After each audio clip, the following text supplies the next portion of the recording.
So we have Shubham Dubey. Akanksha, I request you to stay online and listen to Shubham Dubey also. Yeah, sure. Yeah.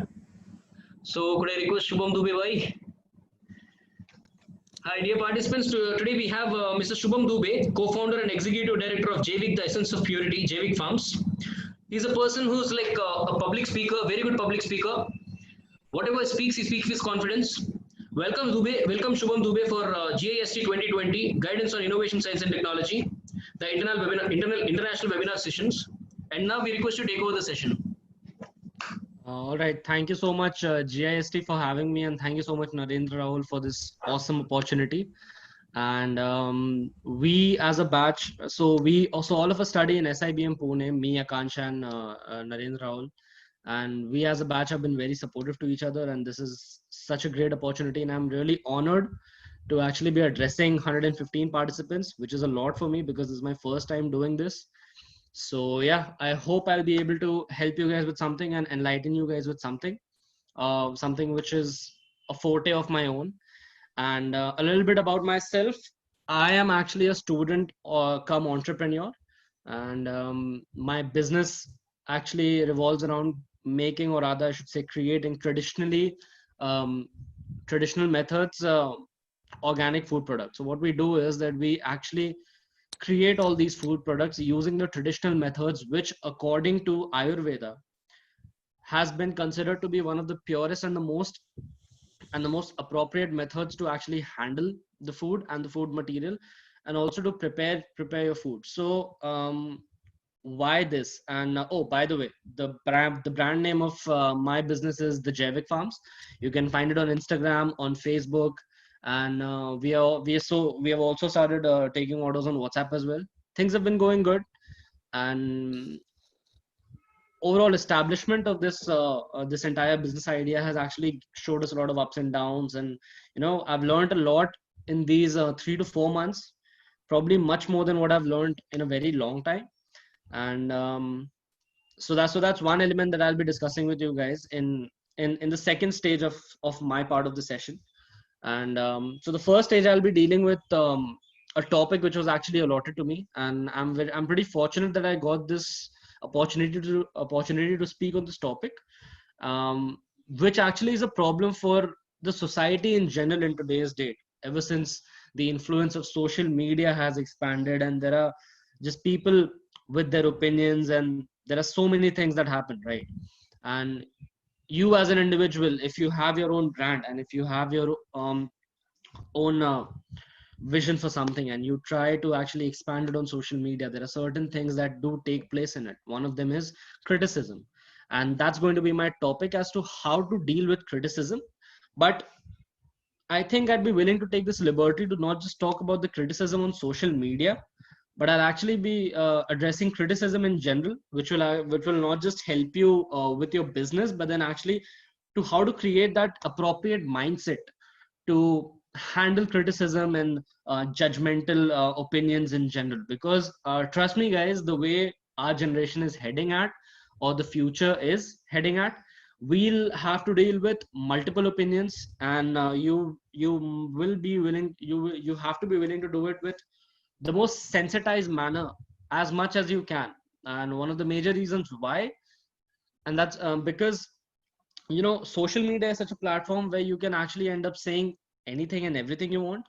But if you are a person who is being actually addressed in a certain context, you must be able to actually handle a situation not just by maintaining the diplomacy, but also the decorum of that platform. So these two things have to be able enough to have to be willing to be create a proper mix for you. And how do you do that?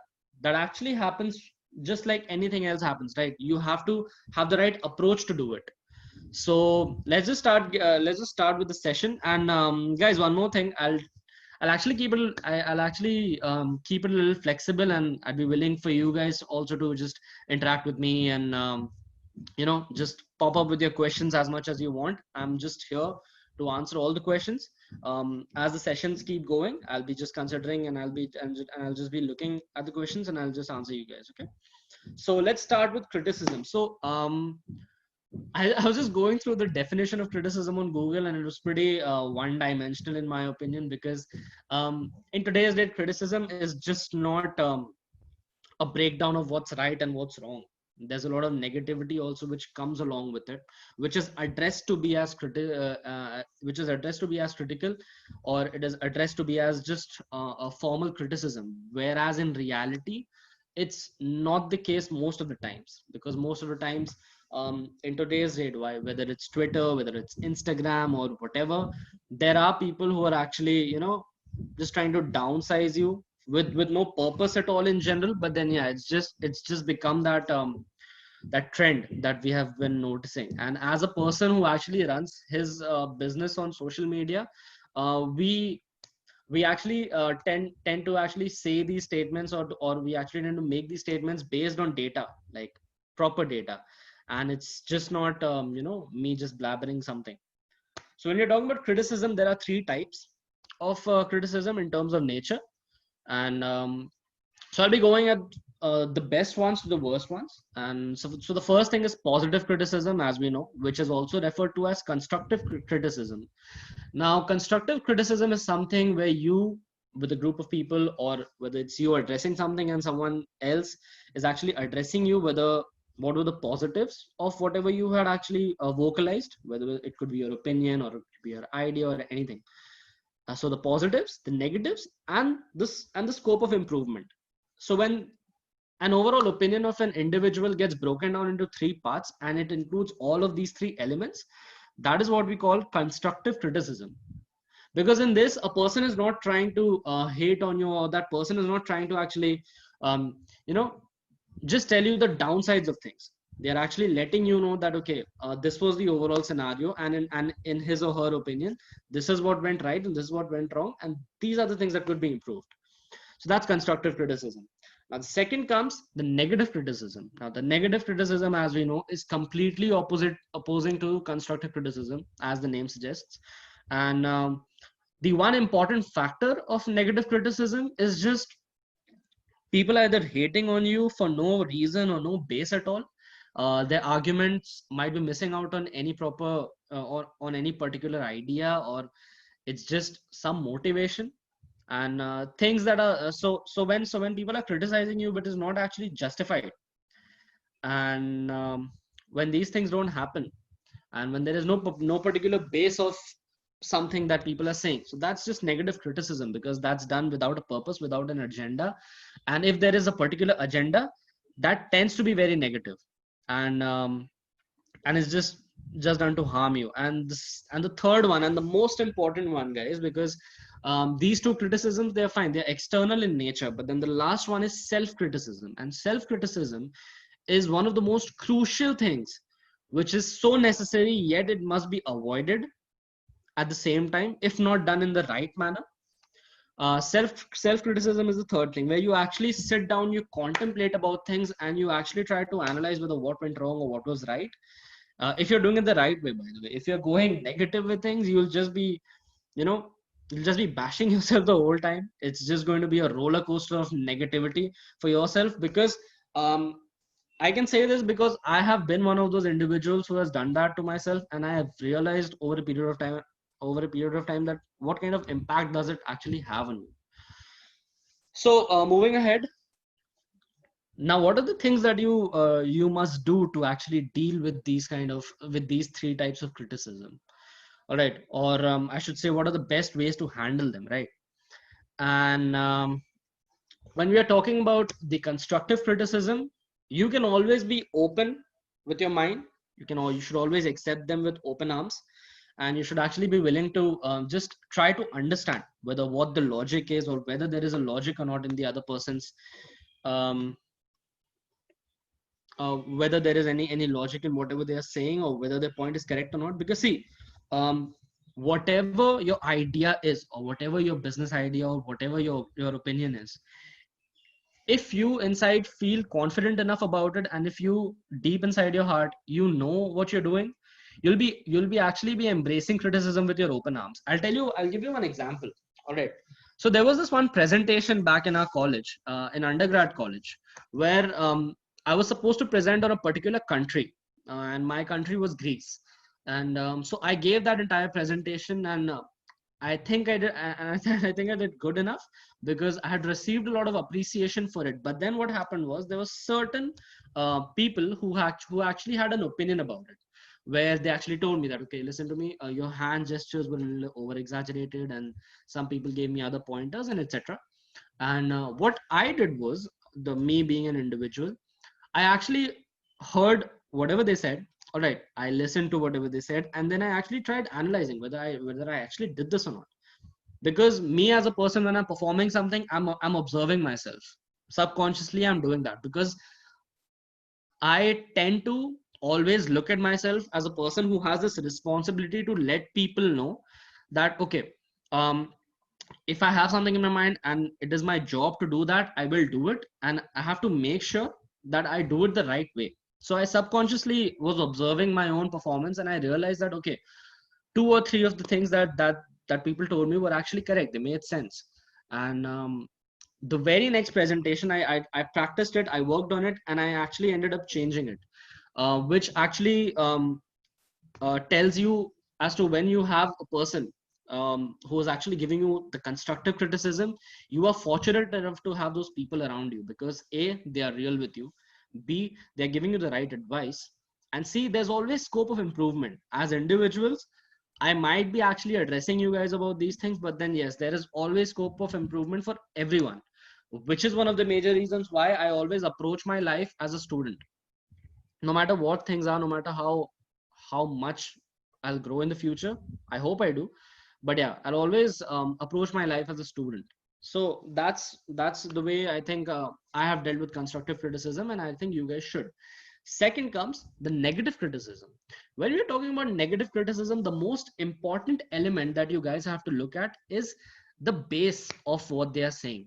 If you're not able to find out, or if you're not able to identify the base and its strength, if you believe that, okay, what they are saying, it makes sense. If they make sense, it's constructive. If they don't make sense, and if it's just hatred, and see, the best part is hatred could be direct, could be indirect, could be condescending, could be passive. All right. There are different ways in which people actually communicate their actual feelings, and sometimes they have a layer, or sometimes there's a mask to it. They might be very positive in front, but then what they're trying to address is something they feel is something different for you. So you actually, as a person, must be willing enough, and you must be able enough to identify the difference. And how do you do that? That happens with regular practice, because see, first you have to be a good listener, you have to be a good learner. These two elements will actually help you in succeeding towards doing anything, whether it's just handling criticism in general, or whether it's doing anything in life. You have to be a good listener and a good learner. So what I would suggest you guys is to just listen properly, understand, and you'll actually be able to get the whole ideology behind, or you'll get the whole purpose behind of what they're trying to address you, and you'll be able to decide whether how to deal with negative criticism. If you believe it's negative, you just have to eradicate it, you have to push it to the side. All right. Because see, negative criticism can be fruitful, but only if it is actually serving your purpose. And why would you actually put out something in the world? Probably for people to actually utilize that service, right? And if people are utilizing that service, and out of 100 people who have purchased your product, 95 or 96% of the entire community whom you serve, they have positive responses towards it. Whereas there are 3 to 4 people without any base, or without any logic. All right. And they come up with an opinion which is of no use to you. No use to you, as in you don't see any scope of improvement in your product when you listen to them. So it's not of any use. That's just negative criticism. And since Akansha has started her own YouTube channel, she'd be able to relate with it. That whenever we talk about comment section of YouTube, there is a lot of things. It is it is a it is a it is a prize, and yet a curse at the same time, because you actually get a lot of good feedback, or you get a lot of suggestions and different ideas as well. But yeah, at the same time, there are just people who are goofing around. So you'll have to be able to actually determine that difference, and you'll have to be able to handle negative criticism like that. Most of the times, if it is negative and if it is not useful, eradicate it. The third one comes self-criticism. Now, this is the most crucial, and the reason why I'm just prioritizing critical self-criticism is because, see, your mind, all right, your conscience depends on the way you're judging it, all right, or the way you're handling it. And in this generation where we are seeing situations where the mental health awareness has come up into play, and people are actually getting aware about things, about how to deal with the situation, whether which you haven't ever dealt with.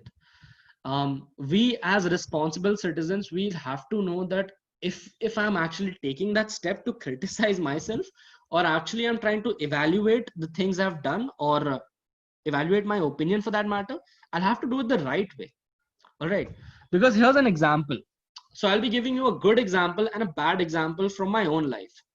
And the reason why I'm doing that is because I want people, I want so the 106 participants that are there today, I want you to actually empathize with the story that I'll be sharing with you guys. So once upon a time, when I was in my 12th standard, I was actually elected as the vice president of the interact club of my school. And all of us, the head of the entire club was supposed to give a speech to the entire school. And this was my first time giving a speech, and I just wondered that, okay, what are the things that I should do.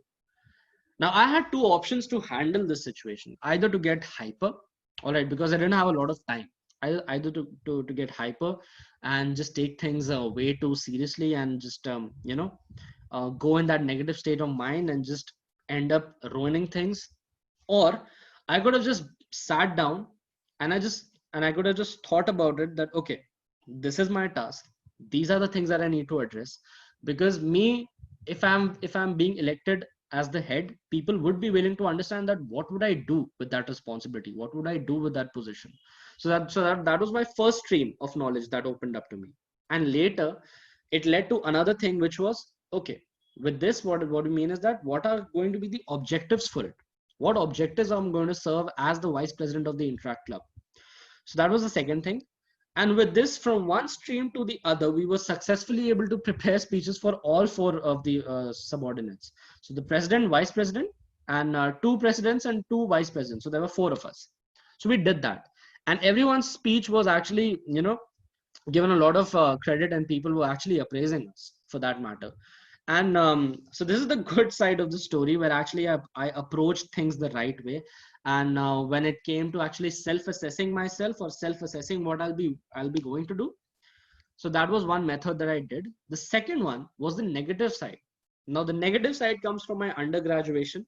I've done my undergrad from Alliance University, Bangalore.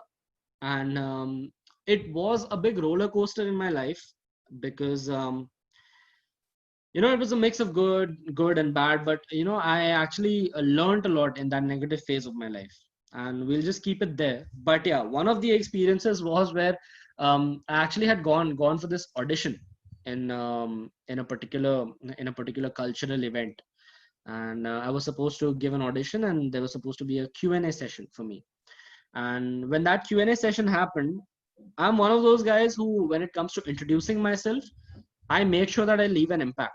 Or whether it comes to presenting myself, I make sure that, what, even if I make a mistake, I know how to cover up for it. And that day, what happened, that she asked me for my name, I just told my name, and later she asks me, tell us something about yourself.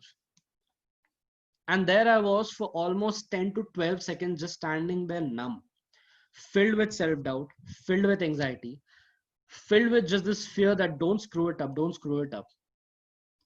And this fear was actually getting built up for the past 4 to 5 days, or rather I should say 4 to 5 months, because I had been in this stream of self-doubt and anxiety for a very long time before that particular incident. But then when this incident happened, it really triggered me a lot, because it made me self-aware about, okay, what's happening, what went wrong.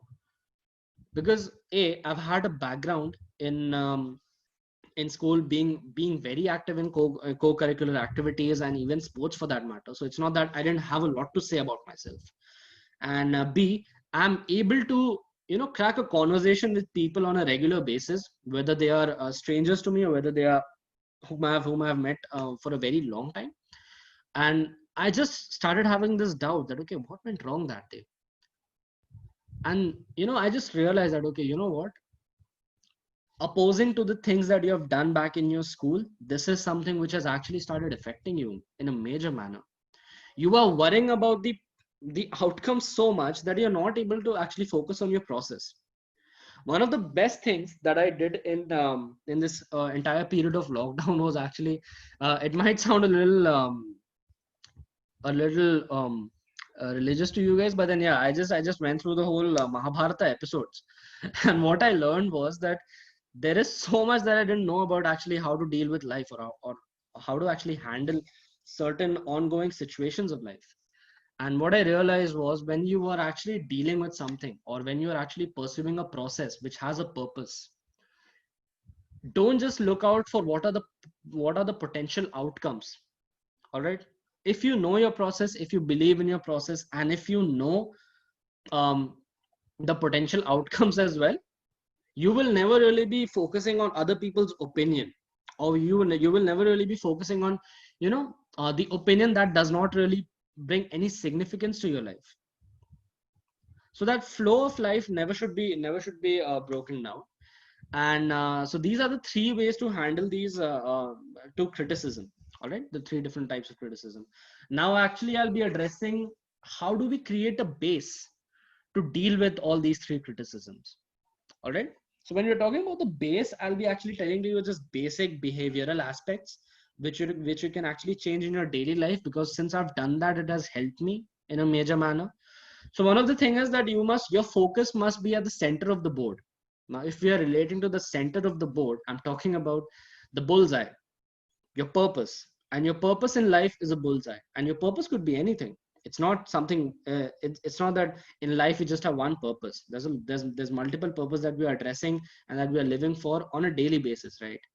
So there's family, there's bringing food on the table, and there's actually living a happy, healthy life, keeping things simple, not overcomplicating things, and and at the same time maintaining all the societal norms, because that has become a necessity in today's date as well.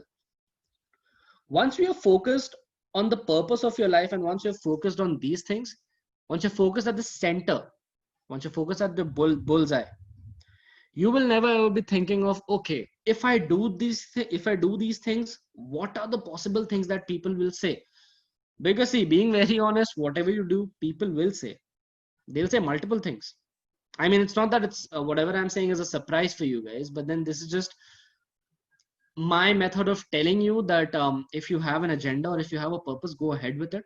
And if you don't find logic in something, don't address it, or don't indulge your thoughts so much into it that you're actually getting deviated from the main focus of your life. Stay focused, stay sharp, and do these things. Also, there's another fact that I actually have been able to realize, and which is that negativity and judgment is actually an origin of our own minds, and the strength that it gets, we actually get that from our own minds. Let's give you an example, ladies and gentlemen. So there's a person that tells you that, okay, this is this one thing that's wrong with you. All right. And you as a person have been doing that for a very long time, and you've done great with it. You just sit there, once you're alone, you just sit there and you just keep thinking about why how can she or he say this to me? I mean, what went wrong? What did I do wrong? Is this okay? Is that okay? Was I actually good enough? This whole self-questioning phase now subconsciously gives that thought a power, a thought which is just a mere thought if you just let it pass away. And this is where you need to bring a change. If you are breaking down things, do not break it down in a way where you're just being too harsh or too negative on yourself. Don't do that. Just approach life with that logic to understand the difference between what's right and what's wrong. Okay? Always do that. If you let that thing or that negative thought establish in your mind in such a way that subconsciously it starts ruining your judgment, you're messing it up big time, boys and girls, and ladies and gentlemen, because I know people from all age categories have joined us. So yeah, these are the two bases that I've actually experienced in my life, because I want to keep it very short and concise for this, and we'll move ahead with our business idea now. So the Jaivik Farms, what was the motivation behind Jaivik Farms? See, me as a person, I've always believed in having a healthy lifestyle. And when I'm talking about healthy lifestyle, it's not just supplements or going to the gym. A healthy lifestyle is something where you actually take care of yourself with utmost priority, because if you have health, you can do or you can achieve a lot of things. And I'm not just talking about the physical side of the health. I'm talking about the mental side of the health too, because what you eat or whatever you're putting in your body, it has a certain influence towards your hormonal systems, which actually leads to certain direct implications over your mindset, as in the way you feel about things, or the way you go around things, or whatever your perception could possibly be.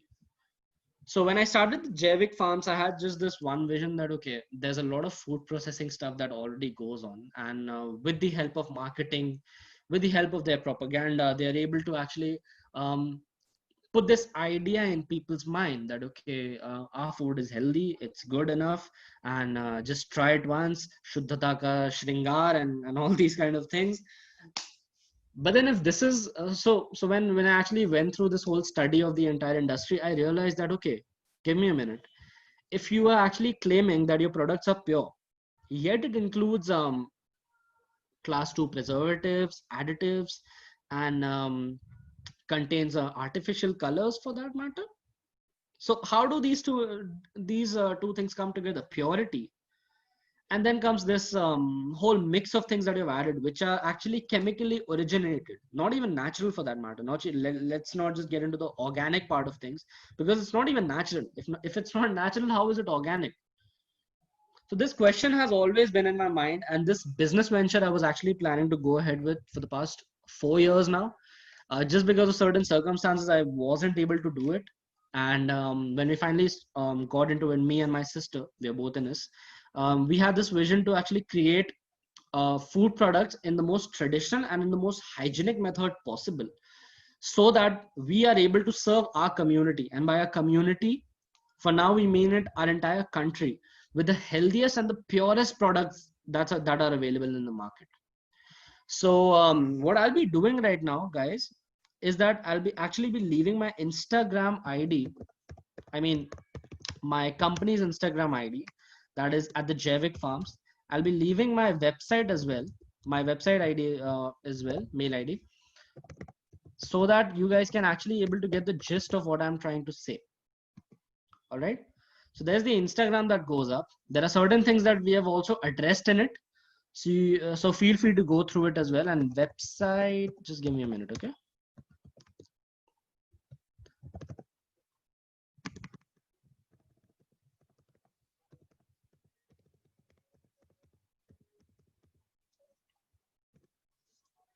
All right, guys.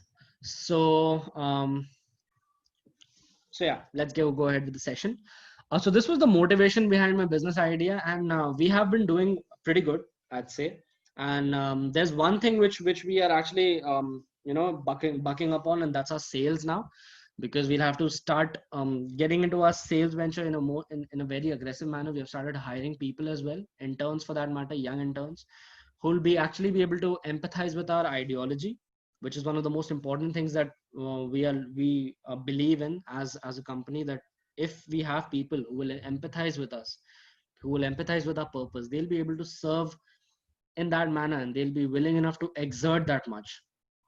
See, because now, to be honest, monetary payment or the money, it is really important for survival. But then more important than that in our generation, what I have seen is, the idea or that satisfaction of working for a particular company, which is something which a lot of companies are trying to do. And we at Jaivik Farms, we actually focus on, working as one big family, and just working towards it, and making sure that everyone's satisfied with their role, and everyone's working with the same ideology and that same purpose in mind, which we have, and that is serving our community with the healthiest product that's available.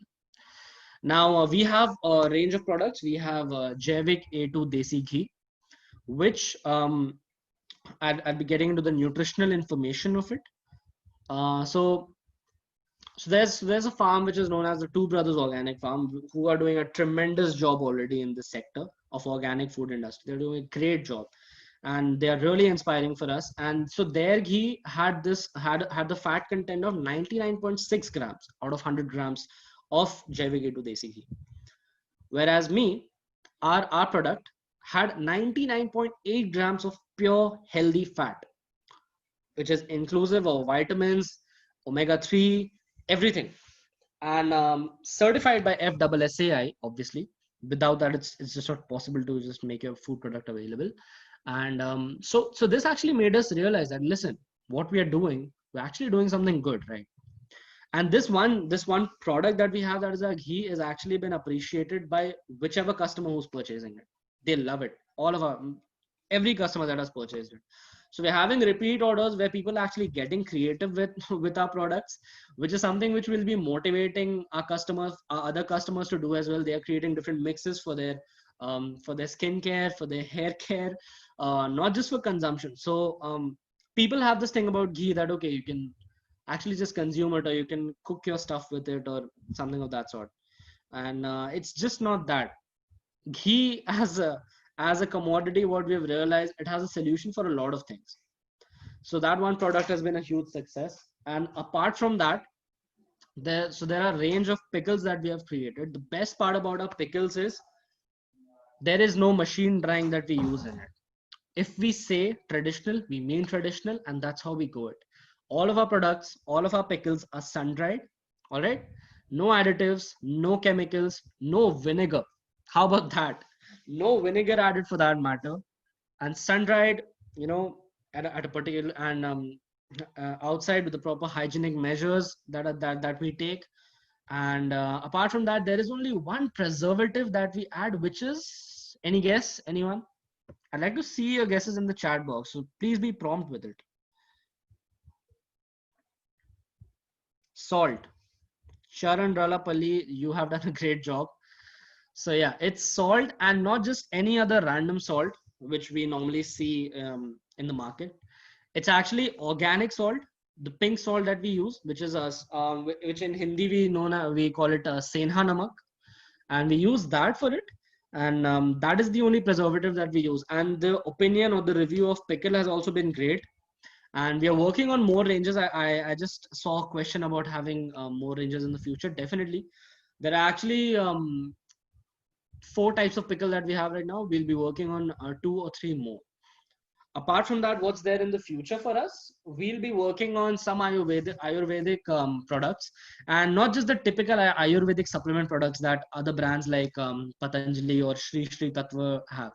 See, because we want to do things, but we want to make our product a little more creative, something which actually attracts people, something which is unique to people, and yet it is affordable at the same time. So when we are looking at Ayurveda, at our product development stage, we have found out the necessary herbs that we'll be using. The nutritional information of it has to be worked on, and the purposes that the product will be serving has to be worked on, because there are multiple purposes in our mind which one herb can actually do it. But what we are actually trying to do is that how to create a proper mix of these herbs, and how to serve a particular condition. For example, our major priority is blood sugar, because blood sugar has been a problem in our family for a very long time, and we actually know, based on the data, that it's a huge problem for the entire country. So blood sugar is a purpose that we'll be willing to serve in different form of a product, which is something new and unique for people. So that's the thing that we'll be heading with. When it comes to my team, I have a dedicated team for digital marketing, and I wouldn't say digital marketing in specific, but social media marketing. So there's content creation, there are phases of material writing, and I contribute a lot towards it as well, because I'm able to guide them because of me being into this business for a very long time, and I can write stuff as well. So I do that. And apart from that, the physicality and the physical availability of our products has to be focused on, which we had decided to work on before this lockdown, But ever since this lockdown has happened, whatever the plans were to actually visit the big cities, make it available in the regions where our targeted customers will be there, all these things have actually, trickled down a little bit. But yeah, we'll be heading towards it in no time. We'll be doing it very soon with all the safety measures as much as we can. And so yeah, guys, that was about my business idea. So I've served my purpose of addressing two things that I was supposed to. I think I took a little bit more time, but I hope you guys are okay with it. And because see, now the time's gone, right? I've already utilized it. So yeah, now I'm opening the entire chat box for your questions. I already have a few questions, so I'll be addressing those questions now. And after that we'll be and after that just start coming up with your questions. Will be great. So there's a very nice, thank you, ma'am. So good evening, sir. So whoever is addressing me as sir, guys, please stop making me feel so old, because it's just I'm just 24 years old, all right, and I'm a little informal with things. So yeah, I think just Shubham would be good. So yes, with the popularity of foreign breed Jersey, which produce A1 type milk, which is harmful for humans. So you're doing great job. Okay, that's A2 type milk producing desi breeds, good for health as well, giving importance to Ayurveda. Huge respect. So thank you so much, Mr. Charan. And regarding the A1 versus A2 concept, so there are a lot of studies behind it. But when it comes to the A2 desi milk and A2 milk from desi cow breeds, that is Gir cows, Sahiwal cows, Rathi, Thar Parker, and all these breeds, they are more accustomed to the Indian temperature and the Indian lifestyle, the overall climate that's here and everything, which is why it is a perfect mix. Even though the yield of their milk is less, and especially for us, because we are using steroid free cows, all right, that has been our policy. Zero harm to the cow, no matter what things happen. The cows are supposed to be pampered, because see, we just don't treat them as commodity like other dairy farms. We don't do that. They are helping us serve a purpose, and which is why we are always making sure that we treat them with whatever is necessary. And yeah, criticism is everywhere in Bollywood industry also. We cannot avoid that in future, any more variety of pickles. So Mr. Anil Kumar, yes, in future, as I said, there are going to be more variety of pickles. We'll be looking at hare mirch ka achar, hare aam ka achar is going to be one, which is the sour one, obviously. And so that'll be one. And apart from that, we are trying to, so we already have a product which is Suran Achar, yam pickle, but we are trying to build a market for it. It hasn't got a very huge response, because Suran is something which many people, I think they don't necessarily know about it, but then yeah, the benefits of it is huge.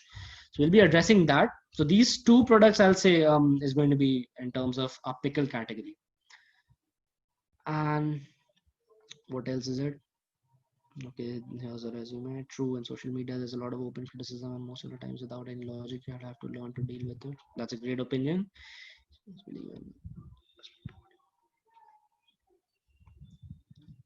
Thank you so much, Mr. Venu Gopala Rao, for the compliment. And yeah, so I'm interested in cultivation. Okay, sir, I'm interested in cultivation, but I don't have land. It's my long cherished dream. How can I achieve it?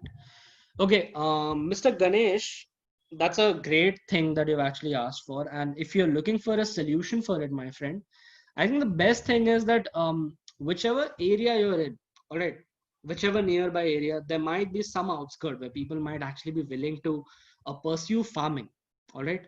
Even if not that, there are people who have abundance of land under them, but they have no idea what to do about it. So what do you do with them? If you have the right business plan, if you have prepared, you have done your research work about what you want to grow, why do you want to grow, and which market you're going to serve with your products, if you prepare a proper business plan about it and the projections for it, trust me, you don't need your own land to do anything. You'll be able to get land on lease. You can actually be willing to get land on rent, because people are actually willing and they are dying to get into organic farming, but they're just not knowledgeable enough about it. So it's a huge opportunity. I'll tell you guys, there are people to help you at any time. I have a senior who's an ex-alum of our college who is doing a terrific job. He's been helping me. He has his own business of actually prepping organic biofertilizers for the cultivation of plants. And he's also into some minimal organic farming. But then, yeah, he has been helping me immensely. So, guys, there are a lot of people to help you. YouTube has been really helpful to me with a lot of things. And there's a lot of data available as well. So, Mr. Ganesh, feel free to prepare your business plan, do your research work before that, prepare your plan, projections, and just move ahead with it. It's definitely going to turn out. So, salt. Doctors are telling not to take salt. Which salt is better to take, crystal or iodized? The crystallized salt is any day better. Less processing, and there is not a lot of um, thing that they are taking away. The benefits that you need from a salt, that is the importance of iodine or any other micronutrient that the body requires. So when you process too much, that thing goes away. So yeah, crystallized salt is something which I go for any day. Pink salt, especially. I think Puro is a brand which does that. Puro or Puro. So yeah, they are a good brand. But then yeah, through India Mart, you can find some wholesalers as well who actually will provide you with that salt, the pink salt. What was the start for your business? How did you get the idea? How did you get the idea of especially getting into natural products when the market is full of chemicals and pesticides? So see, since the market is full of chemicals and pesticides and the products are full of these additives, it just naturally gives you an opportunity to start building your own brand around this whole thing, that okay, this is what the reality of the business is, and this is what we are trying to do, this is what we are trying to change for you guys. All right. And that's where the whole ideation came from. Motivation, it's definitely there.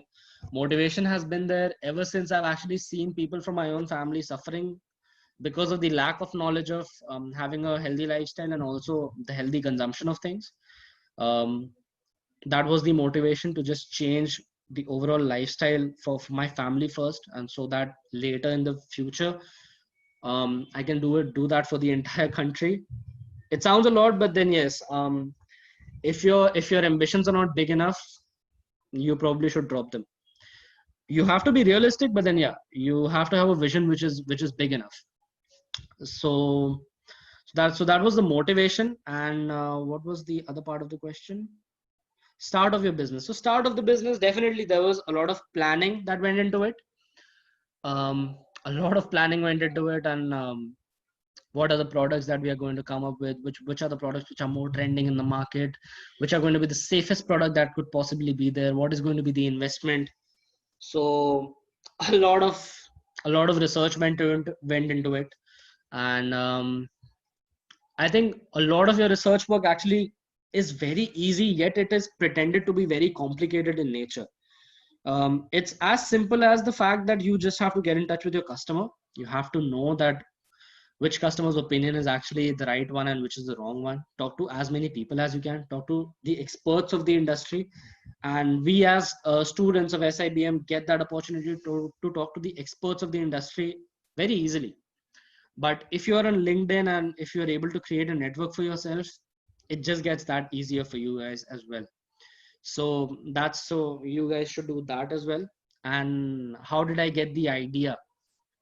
It's very simple. I got the idea focusing on the kind of conditions that my family was in, and I just realized that okay, these things actually need to be addressed, because this whole industry of processed oil and this whole industry of I won't name the brands. I've already named them though, but then yeah, this whole thing of desi ghee, and they want to make it affordable, so they're adding multiple things which is not even necessary, and they don't know the difference between A1 versus A2 and the importance of A2 desi ghee and the way it is made. See, as local as public, all right, nobody gets into the details of it. Once we started getting into the details of it, we actually understood the difference between what is the addressed purity that's in the market and what is the actual purity. So once we realized that, we just went ahead with it. I'm like, I'm going to do this no matter what happens. I see that um, it is a homogeneous product. Homogeneous as in, what I'm trying to say is that it is a product which is people do relate with. It is not something very new or extravagant or something that people don't understand. And but the uniqueness of it, it's our responsibility to address it to the people, which we already do. And it's been going great, and that was the motivation, and I knew that people would be interested in it. So yeah, in present days, criticism is much overed. What is the purpose of criticizing someone? Akshita, that's actually a pretty good question, and I'm really thankful that you asked me that question, because people have different purposes behind criticizing someone. For a guy who was not expected to pass 10 standard, all right, when he actually comes up with a decent score, I think I'll say decent score, 73% or something. So once I did that, the criticism didn't stop for me. I mean, people just had this passive method of criticizing me. It was just ki, oh, we didn't expect you to go above 50%. I mean, how was your how? I mean, whatever you did, I think it served your purpose. And one thing that ridiculed me was, why would you do that? I mean, in a way, you're actually questioning the things I've done, the hard work I've done, or anything of that sort. So why would you do that in the first place? I mean, you haven't lived my life, you haven't done these things. So criticism with a purpose, it actually depends on the individual and their intentions towards you. And these things are so subjective that they actually change with time, or they may not change forever. Or if they are so adamant that they have to be either positive or negative towards you, they'll do that. But yeah, the purpose of criticism, in my opinion, is to actually help a person to understand that, okay, these are the goods and these are the bads, and these are the scopes of these are the certain scopes of improvement that can be done. I've been very fortunate enough to have people who have given me a lot of positive criticism and have been able to capitalize on them. So criticism can be an opportunity, and criticism can also be a suicidal note. That is the reality of our society today. We are well aware of it. So yeah, the purpose of criticizing someone, it depends on the human being, it depends on their intentions. I hope this answer your questions. But if you as an individual, Akshita, if you want to serve, or if you want to have a purpose for your criticism, for your friends, for your family, for your other peers, for your colleagues, I'd always say do it the right way. And I would always suggest you that just don't get into that whole aspect where you're actually just telling them the negatives, or don't be way too condescending with your approach. Be very empathetic, be very sensitive, tell them the positives, but also let them know the negatives. And trust me, this is like one skill that you can add in your forte for your future purposes as well, whether it could be a job, it could be a business, or anything, but it'll always help you. Because once people get comfortable with you and working with you, that's when people start seeing that hope, whether it's working with you or working for you.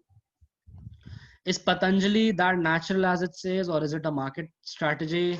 um, Mr. Charan, that's a great question. And if I have to be very brutally honest, it is a market strategy. And that's as simple as I can say it, because if I want to get into the complexity of things, I can do that.